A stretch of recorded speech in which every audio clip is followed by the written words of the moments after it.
정부와 여당이 추진하는 법안과 정책에 대해서도 물었습니다. 검찰청 폐지와 수사, 기소 분리 등엔 긍정평가가 절반을 넘었습니다. 상법 개정안과 주식 양도세 대주주 기준에 대한 여론까지 박영민 기자가 보도합니다. 검찰청 폐지와 수사 기소권 분리 등 조직 개편에 대해 물었더니 긍정평가가 57%로 부정평가 35%보다 22%포인트 더 높았습니다. 40대, 50대에서 긍정평가가 압도적으로 많았고 나머지 연령대에선 긍정, 부정이 오차범위 되었습니다.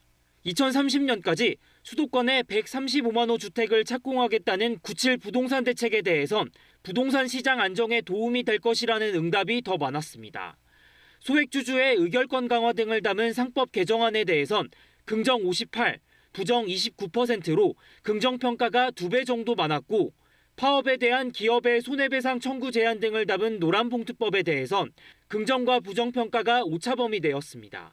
주식 양도소득세를 내는 대주주 기준에 대해서도 종목당 50억 원 이상인 현행 유지가 바람직하다 41, 10억 원 이상으로 과세 대상을 확대해야 한다 44%로 오차범위 되었습니다. 올해보다 54조 원 정도 늘어난 내년도 예산안에 대해선 경제 회복을 위한 확장 재정이라는 응답이 49%, 국가 채무 증가가 우려되는 확장 재정이다 43%로 나타났습니다.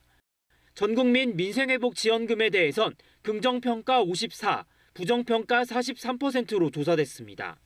정당 지지도는 민주당 48, 국민의힘 21%였고 지지정당이 없다는 응답도 21%였습니다.